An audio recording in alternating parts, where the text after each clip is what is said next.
ที่อ้อกินใจเสียงสิ่งหิ่งในมันตึงเสียงใส่เป่งป้อยเก้าล้านนานหลวงเสียงใส่ไฟห้อยไหลมาฟังกอยพ่อเตอะมือถือกำแยงยามแรงตึกมือก้อยฟังเตอะหันยิงจ่ายรายการธรรมะสาระมีหมายข้าวห้ำบรรยายสบายใจเจ้าควันใจสวอนอเจ้าฟังกันเป็นจุมตึงหนุ่มตึงเท่าเป็นกู้กับเฮาสวาโตไล่สดก็ดีขึ้นที่ทะลุวิทยุเขียงน้อยเสียงดีคนฟังไก่ลี่ญี่ปุ่นเกาหลีเยอรมันก็มีเปิ้นบอกว่าข้าวห้ำม่วนดีชัดที่เป่งป้อยเจิญฟังข้าวซอย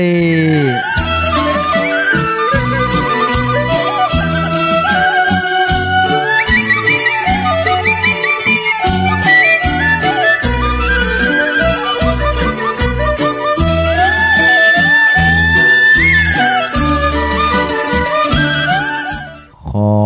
ยกมือ10 นิ้วแบบใต้ไวสาพระมหาเถรานุเถระเจ้าคณะพระสังฆาธิการ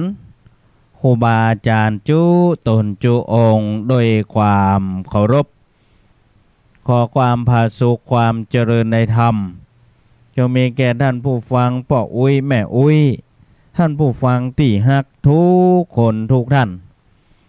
ครั้งมาค่ำยำแรงนี้เฮามาปากันกับรายการนานาสาระธรรมะข้าวห้ำกำบะเก่า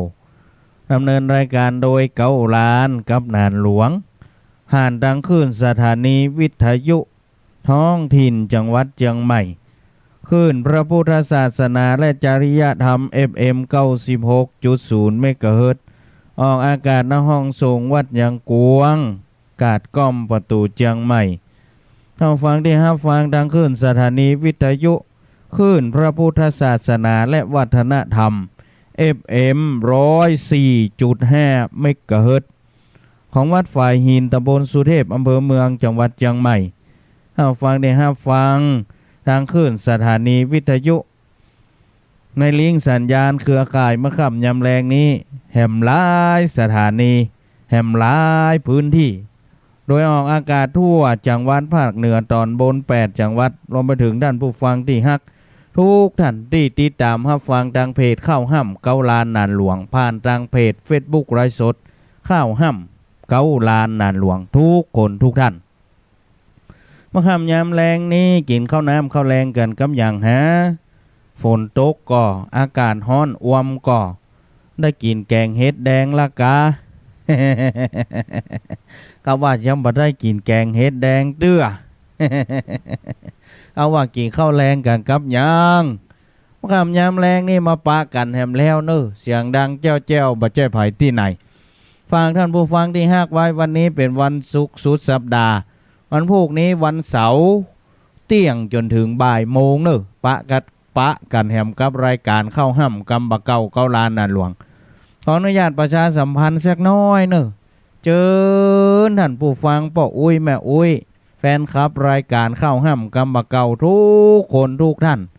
ตึงยิงก็จะตึงยิงก็ดีตึงใจก็ดีตึงใหญ่ก็ดีตึงน้อยก็ดีกู้คู่กู้คนกู้หัวตัวคนเจิญร่วมงานทำบุญระลึกนึกถึงไหวสาพญาพรหมวันอาทิตย์ที่16 สิงหาคมที่จะถึงนี้เขาจะร่วมกันทำบุญหาพญาพรหมโวหารณลานอนุสาวรีย์พญาพรหมโวหาร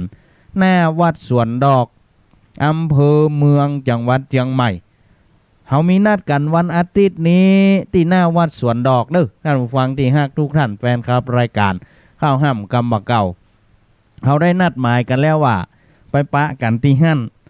ภายไปก็จะได้ของดีแจกของดีวันนั้นวันอาทิตย์ที่16แล้วเพื่อนจะมีการประกวดข้าวประกวดข้าวแบบพญาพรหมก็มีรางวัลเหมือนกันที่1ที่2ที่3ชมเชยแหม5รางวัลประกวดคัดลายมือตัวเมืองไผ่ตัวหนังสือ ลายมือตัวเมืองงามก็ไปประกวดคัดลายมือได้เพราะฉะนั้นวันอาทิตย์ที่16นี่หลายคนหลายท่านก็โทรมาแล้วว่าจะไปกะไปร่วมกะช่วงเจ้า9 โมงเกิงมีการทำบุญทักษิณาอุทิศไปหาพญาพรหมโวหารเฮานิมนต์พระสงฆ์องค์เจ้านำโดยประธานชมรมกวีล้านนาพระครูศรีพงษ์วงชัยได้นิมนต์พระสงฆ์องค์เจ้าเป็นที่เรียบร้อยแล้วให้ทำบุญอุทิศไปหาพญาพรหมโวหารอันเป็นบรมครูอันเป็นกวีเอกของล้านนาในด้านบรมครูด้านขับขานด้านข้าวด้านจ้อยเอาฟังที่ฮักเนี่ยก็เหมือนป้อเฮานั่นเพราะฉะนั้นเฮาฟังรายการข้าวห่ำกำมาเก่าไปดีละไม่ได้ลืมกันนะให้มาได้ก็เจอเนอะที่หน้าวัดสวนดอกผ้ารามหลวงตำบลสุเทพอำเภอเมืองจังหวัดเชียงใหม่กันมันต้องมาถูกกันเนาะมาหงยาสวนดอกกะเลยหงยาสวนดอกมาหน่อยกับวัดสวนดอกบุพผารามพระอารามหลวงฮะนะกะไปไหนวัดพระเจ้าเก้าตื้อเนี่ยอย่าไปใหญ่ๆอย่าไปพอเปิ้นแข่งข้าวประกวดข้าววันพญาพรหมนะเห็นเนาะ ไอเอลเด้อเนอะวันอาทิตย์ที่16เขามีนัดกันที่หน้าวัดสวนดอกเชิญทุกท่านทุกคนเนอะเชิญทุกคนทุกท่านทุกคนเข้ามาฟังย้อนหลังก็ได้เชิญทุกคนข้าวแฮมวันนี้บอกว่าแมลงนี่กินข้าวน้ำจ้ำข้าวแรงกันละกาว่าหนึ่งบอกว่าวันนี้ยิ้มหรือยังยิ้มแล้วกาวันนี้ถ้ายังบ่ยิ้มกับป้ากันยิ้มเหรอกะมานับ1 2 3แล้วกับป้ากันยิ้มกะ 1 2 3ป้ากันยิ้มใส่วิทยุนึไอ้ที่พอทางเฟซบุ๊กไผ่ที่พอทางมือถือกันยิ้มใส่มือถือกะ เอามาฟังข้าวห้ามฉบับแรกแมลงวันนี้ยิ้มหรือยังห้ามฉบับนี้แต่งแต้มก้อนไก่โดยป่อนลุงปันช่างปั้นปรุงประสานสักดี139/3หมู่ 3บ้านล้านตองตำบลห้วยทรายอำเภอสันกำแพงจังหวัดเชียงใหม่เรื่องยิ้มหรือยังเจิญฮับฟังได้แล้ว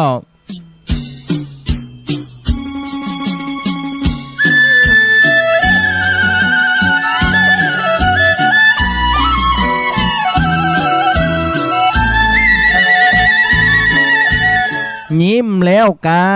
ศรัทธาพี่น้องแฟนข้าวตัวห้องพี่น้องตั้งหลายยิ้มกันวันนี้มันมีความหมายเพื่อความสบายฮือหา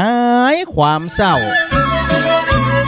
เฮามายิ้มกันสุขสันต์เนื้อเจ้าอารมณ์ของเฮาจื่นจ้อยเมืองยิ้มสยามใจงามเรียบร้อยยิ้มกันต่อถ้อยตึงวันตื่นมาเมื่อเจ้าหมู่เฮาสุขสันต์ล้างหน้าแปรงฟันกับมันครับทายเจ้าอาบน้ำสบายฮือหายง่วงเข้าคลายความเครียดเอาก็ยิ้มไว้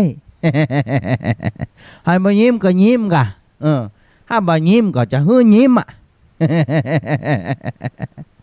ถ้าบ่ยิ้มระวังทานวิทยุมันจะหมดเนอะถ้ายิ้มนี่ก็มันจะมีอยู่นะทานมันนะ ไฟในทานยังมีอยู่ถ้าบ่ยิ้มนี่ต่อวิทยุไม่ดับย้อนทานไฟมันจะหมดนะ แปลงจิตใจกายสบายเต้ใสปะหน้ากันได้ก็สมายเห็นหรอ สมายก็แปลว่ายิ้มนะกะ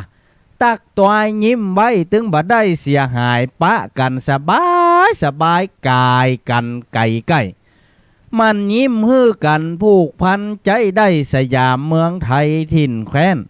เมืองเหนือล้านนาภาษามาดเม้นหันมายิ้มแป้นหันฟันเขี้ยวว่าวลันลาลันละลันลาลันละลันลา ยิ้มบ่ได้บอกคือยิ้มถ้าบ่ยิ้มก็ห้องเพลงเนี่ยลันละลันลาลันละลันลา หันมายิ้มแป้นหันฟันเขี้ยวว่าวลันลาหน้าหันหน้าก็ยิ้มกันยิ้มบ่มีฟันถึงบ่หันสักสิ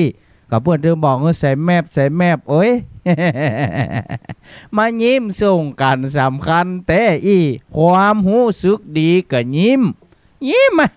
ยิ้ม ยิ้มก็ต้องยิ้มกะ บางคนนี่นะจะโอ้หวังบางคนยิ้มแงมนงรามจิ้มริมยิ้มจนหัวทิ่มปอหว่ำปะโถพ่องมีลักยิ้มจิ้มลิ้มผาจำใจดีแถมกำยิ้มนำงามใบมาเป็นมิตรกันผูกพันชิดใกล้บ่เสียหายในหมู่มิตรความหู้สึกดีไม่ทวีเชื่อมชิดมีจิตโอบเอื้ออาเลถามไทยตายตักไฟมักพ่องสีความสุขจักมีสลีเป่งป่อยอายุจักยืนเริงดื่นอ่อนอ้อยสนุกเอ็นจอยยิ่งนักผิวพรรณงามดีเป่งสีเต้ตักความฮักเม่นมั่นจำเริญผ่อนคลายความตุกสนุกสุขเสริญอารมณ์เพลิดเพลินเจือนยิ้มแย้มเจ้าฟังข่าวตัวไปก็ยิ้มในใจเจ้าไข้หัวเบาเบาก็ยิ้มเนาะ ให้พ่องเอาให้บะยิ้มพ่องเอาบะเดียวเนี่ยให้บะยิ้มงะบะยิ้มระวังเนื้อ ฝนจะตกนักนะยิ้มเห็นน้อยกะฝนมันจะได้ซา ไข้หัวเบาเบายิ้มยิ้มเยอะ ยิ้มอย่างเดียวห้าม ยิ้มอย่างเดียวเด้อคุณว่านะ ห้ามเนี่ยอู้ไรด่ะ อ่านข้าวลื่นไหลเสียงใสม่วนเพราะหัวเลาะม่วนเล่นใจดีเสริมสร้างยิ้มไว้จากได้สุขขี่สุขภาพดีบ่มีโศกเศร้ายิ้มยิ้มยิ้มยิ้มยิ้มยิ้มยิ้มยิ้มยิ้มยิ้มยิ้มยิ้มปากันละมายิ้ม ยิ้มยิ้มสูงไว้ยิ้มได้ยิ้มเจ้ายิ้มเบิกบานเอาก็ยิ้มแย้มยิ้มแล้วก็เอิ้นถามใจความฮื้อแคมยิ้มฮื้อหันแก้มลายฟันมายิ้มกันนะเว้ยยิ้มตอบฮื้อหันเป็นสิ่งสำคัญปั่นความสุข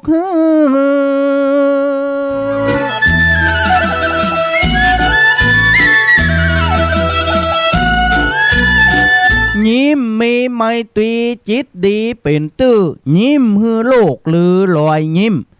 ยิ้มมีเมตตาปาฮือจิ้มลิ้มก้อย ใจเหงาบอกกิ้มสำลานยิ้มเจยบานขานไว้เต้าอี้เต้านี้ลวดลาไปก่อนแหละนายเฮยอาบ่ายบะยิ้มก็ตื้อข้านะอันนั้นเฮาโอ้คนเดียวเฮาลังยักยิ้ม ยิ้มบ่โดยยุ่มบ่โดยนะบ่เดียวนี่นะกลัวเพิ่นบ่ยิ้มนะ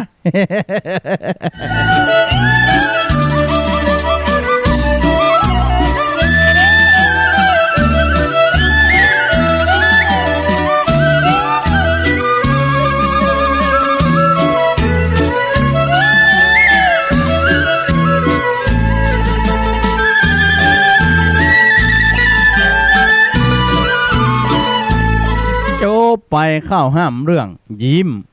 สยามเมืองยิ้มอย่าจงภูมิใจเธอที่เกิดเป็นไทยมีเป็นทาสใครเหรอ อ๋อได้กินอยู่ก่ะห้องเพลงอ่ะ บ่เล่นกับบ่ม่วนบ่มีควันกับบ่มีตีไว้ครัวม่วนไปด้วยกันเป็นวันไปเฮาท่านผู้ฟังที่ฮักทุกท่านเฮามาฟังข้าวห้ามฉบับที่สองต่อข้าวห้ามฉบับที่สองนี้แต่งเต็มก้อนไกโดยพ่อครูหงคำกองอาลินบ้านดอยใจมงคลอำเภอพานจังหวัดเชียงรายก็ได้เขียนละไว้เรื่องพระคุณแม่เพื่อนจะเล่าให้ฟังว่าพระคุณแม่เป็นจะได้เจิญฮับฟังได้แล้ว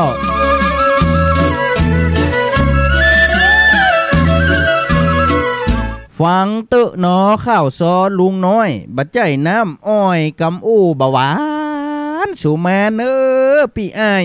น้อยนานบดีลำคาญขอหวานขอไหว ขอเล่านิทานเมินนานบ่น้อยเมื่อสัตว์อู้กำคนใดนั้น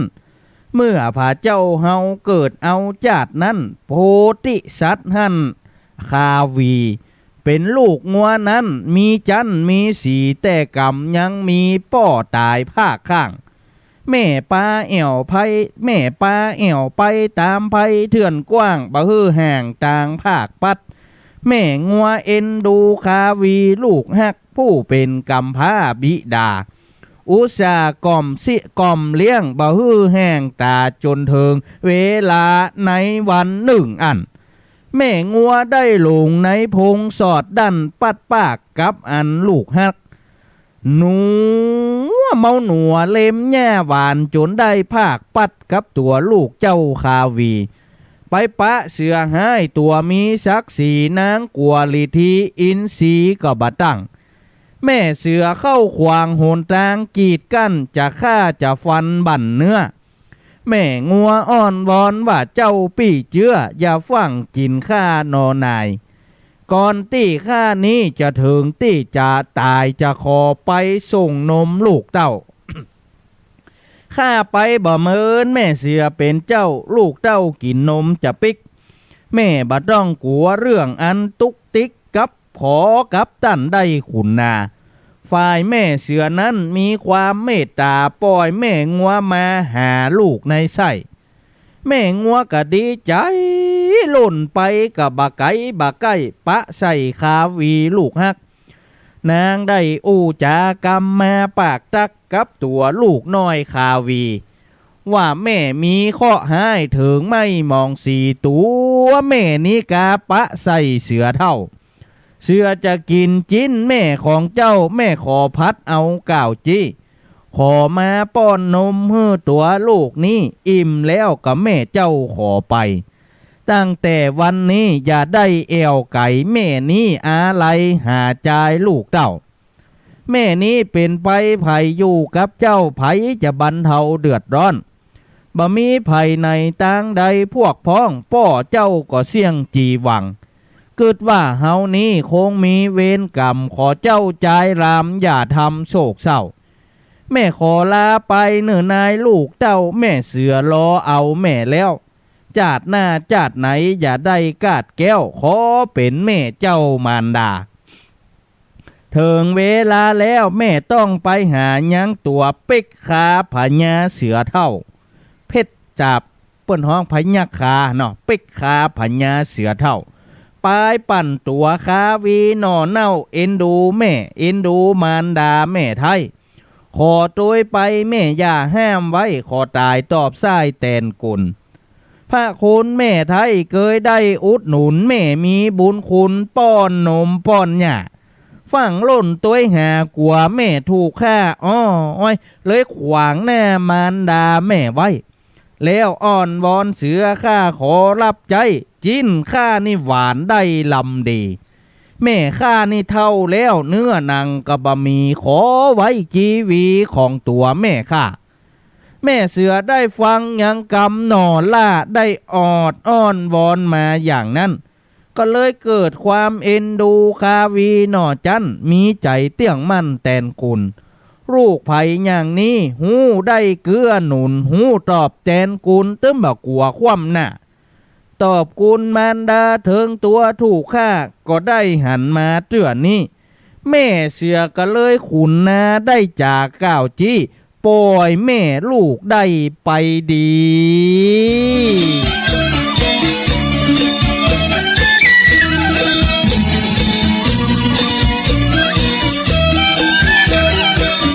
นิทานมีอย่างนี้แหละเจ้าตอนนี้เล่าสู่กันฟังก่อนแหละนายเฮ้ย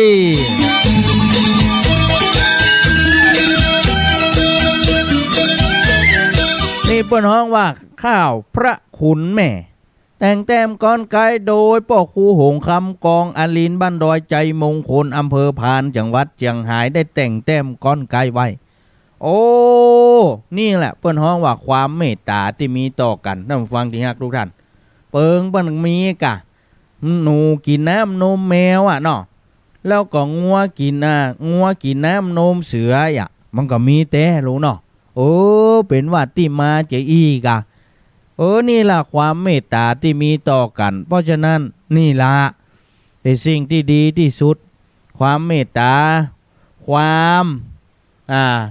เปิ้นฮ้องว่าอยู่ในพรหมวิหารสี่เด้อคนเฮาถึงวันอยู่ในสังคมถึงวันนี้ถ้าเฮาตั้งตนอยู่ในพรหมวิหารสี่ก็เชื่อว่าจิตใจของคนเฮานั้นโอ้เสียงตี้อยู่ในจันทร์พรหมบุลัก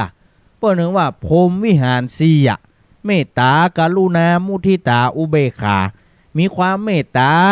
มีความกรุณาให้กันเมื่อเปิ้นได้ดีแล้วก็มุทิตาเนี่ยมาสุดท้ายอย่างเข้ามากับอุเบกขาเนี่ยบางเรื่องอุเบกขาบ่ได้ก็อย่างว่าระบายออกไปมันหมดเถียแล้วก็อุเบกขา นี่เปิ้นฮ้องว่าพรหมวิหารสี่เป็นที่อยู่ของพรหมลูกท่านฟังดีฮักทุกท่านเพราะนั้นถ้าไผอยู่ในวิหารธรรมเปิ้นฮ้องว่าพรหมและวิหารสี่เฮาก็จักมีความสุขกายสุขใจสบายอกสบายใจนั่นเนาะ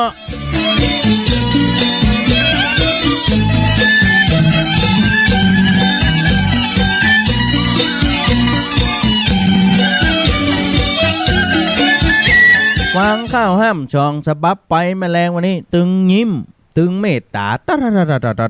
ดไตมั่นอกมั่นใจด่ะยังยิ้มอยู่นะแต่คนจัดก็ยังยิ้มเอาละอยู่ที่ไหนทางใดฟังยิ้มก็ว่าบ่ยิ้มโทรมายิ้มหน่อยเหรอ0849722838 0849722838วันนั้นตอยไปว่า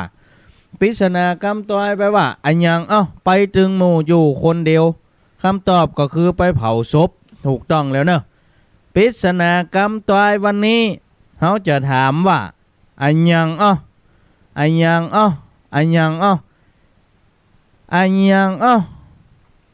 ใจลูกไปแล้วก็ตึงมาปิกคืนมาอันยังใจลูกไปตึงมาปิกคืนมาไว้ปริศนากรรมตอยวันนี้อันยังใจลูกไปแต่มันตึมปิกคืนมาใจมันไปมันตึมปิกคืนมา0849722838เอาฟังที่ฮักทุกท่านวันนี้หลายคนหลายท่านโทรมานะมาได้ฮับสุมาภัยเถอะเอาโทรศัพท์ยัดกระเป๋าไว้ทั้งเมื่อตะวาละ อากี้เสาะหาไหนก็ได้ตึมปะคือจะได้เอาใส่กระเป๋าไว้ตะวาละได้เอาออกมาปะโตแบตปะเสียงหมดเนาะโทรมาหมูกี่สายพวกเนี่ยเดี๋ยวเนี่ย0849722838มีคนยิ้มก็ว่าบ่มีคนยิ้มมีคนฟังก็ว่ามีคนฟังวันนี้ จันเพนอดีวันไว้สาเจ้าบ้านหม้อสันกำแพงเจ้ายินดีเนอะสิริพรใจเอื้อสาธุเจ้ายินดีเนอะยินดีเฮือนขวัญใจกันฮะสมศรีน้อยปัญญาเข้ามาแล้วยินดีเนาะยินดีคำใสล้านนาสาธุเจ้าค่ะยินดีเนาะสายแรกวันนี้จากที่ไหนลองพอเนาะเจริญปอนสวัสดีเจ้าจากที่ไหนจากแม่วางค่ะจากแม่วางค่ะโอ้แม่วางดีใจแตะแม่วางนี่นะเมินจะโทรมาจ้ะเจ้าใจปัญหาว่าได้ใจลูกไปน้ำมันตึมปิกมาอย่างลูกโต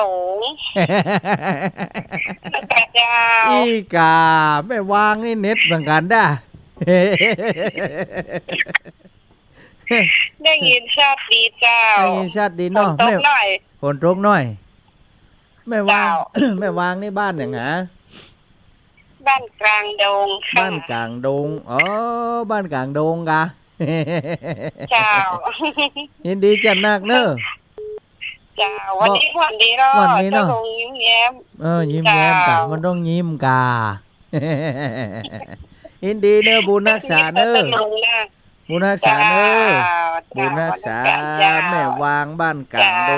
ง ใจลูกไปมาขึ้นบอกปีกมาเบิ่มบอกว่า ลูกโกงกะตุลุง เก่งอะละเฮ้ยเจริญปอน ไปช้าเจ้า อาจารย์ฟอง เจ้า ยิ้มก่อนวะเนี่ย เห็นกันอยู่คนเดียวเลยอันนี้เสียงดีมันฝังเปิดเพลงทำกัน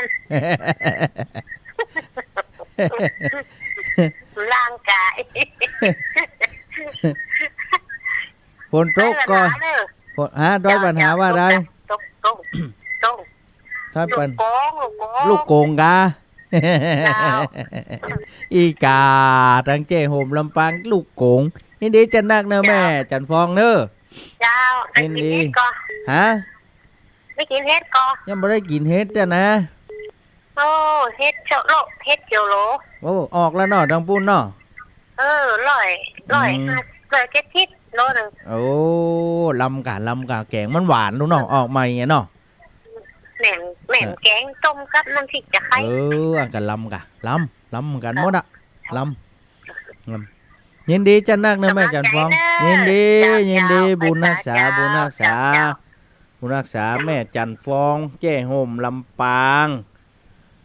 เจริญปอนสายต่อไป ภาษาเจ้าพระบาบุญเน่ โอ้หายไปจัดเมิน เจ้า ฮะ เจ้ายิ้มว่าเจ้าฟังอยู่เจ้าคนยิงลูกกงอย่าเป็นยิงลูกกงล่ะ ยิงลูกโกงกะ อย่ายิงลูกกงยิงไปมันนึ่งทิ้งมาแล้วลูก เก่ง เป็น กัน กำ ได้ ลังใจนะเจ้า ยินดีแม่บุญวีนหน้าองค์บาลลันนะบุญรักษาเจริญปอนฮัลโหลแม่สมมานะรีวิทยุก่อนนะฟังมือถือเพ่ฮัลโหล การเจ้า ได้ยินแล้ว เจ้านมัสการเจ้า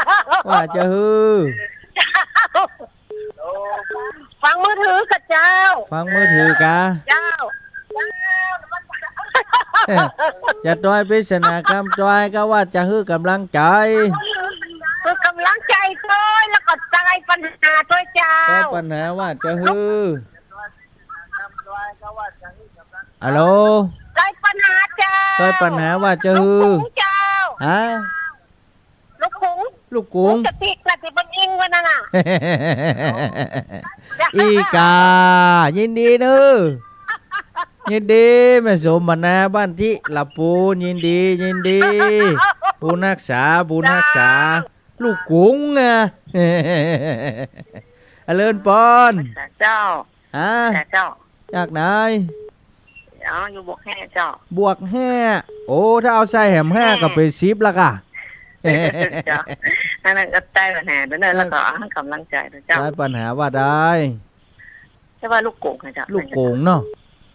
บวกแห่นี่อยู่ทางใดหาแม่ อยู่ตรงสมมติว่ามันมีบิ๊กซี2นอนแล้วก็แข้มเทินนะแล้วก็แข้มมาแล้วก็บวก5แล้วก็เซ็นต่อจ้ะจำได้ บวก5 แสนต่อยเนาะ เจ้า บิ๊กซีหางดงเพ่กะ เจ้าบิ๊กซี2นะเจ้าบ้านเจ้า หางดง ที่ เนี่ย ไม้งามนะเนาะที่ร้านไม้งาม อ๋อร้านไม้งามแล้วก็มีซอยแน่นอนแล้วมันมีร้านปูนเขาสมโหยังไม่ใช่อย่างนะคนโหมปูนทางก็จะเข้ามาซอยน้อยมีและไม้งามแล้วเข้ามาน้อยๆเจ้าบ้านเนี่ยเจ้า บวกแห่นี่บ่ได้เนาะ เจ้า เอาฮื้อแหมแห่เป็นบวก10เอ้าได้เต็มอ่ะ ยินดีจัดนักเด้อ เจ้ากำลังใจ ยิน เจ้า ดีบุญรักษาเจริญปอน ไหว้สาเจ้า แม่นวล เจ้าเสียงดีแล้วเนาะ เสียงดีอะเก็บดีอะแต่บ่100%จ้ะ เจ้า ผิดอันใดแก้อันนั้นมันว่าฮะผิดอันใดแก้อันนั้น วันที่16นี่ฝนกำลังบ่ตกเนาะ ฝนบ่ตกวันที่ตกวันค่ำอ่ะพวกครูศิริพงษ์ประธานชมรมกวีปลูกตะไคร้ทั้งปีนที่บ้านเพิ่นไว้กำก่อน บ่ฮู้เพิ่นปลูกกันเด้อ บ้านไหนเหรอนี่มันตกนะวันนี้วันค่ำเลยนะ ของเฮาเว้ยบ่ตกนะมันกำลังมาอ้อยแมลงนี่บ่ได้ มัน แรงทำหนักแมลงนี่นะได้บ่ตกเฮ้ยมันอ่อยแม่แรงนี่บ่ได้แม่กลัวอันต่ำนอครับย้ำนอเป็นมันมาได้ ไปเป็นจะได้ ต้องได้กินกาแม่ขอคือมันบ่ตกบ่ตกมันเรื่องบ่ตกวันพุกเมื่อตอนเที่ยงถึงบ่ายโมงฟังด้วยเนอะอาการเข้าห้ำกำมะเก่านะแม่ไปเช็ดเมี่ยงนะวันนี้แม่ก็ไปนะแล้วแต่ผูกแม่เดี๋ยววิทยุก็ตัวยินดีกับแม่จะนั่งเนอะแม่เนอะยินดีแม่นวลปางกำแพงหินเทพเสด็จบุญรักษาแม่บุญรักษาประชาสัมพันธ์โทรมาใหม่แม่สุแนหนองแหนโอ้โหนิ่งเต็งโทรขนาดอะ เต็งโทรขนาดหลายคนหลายท่านเต็งโทร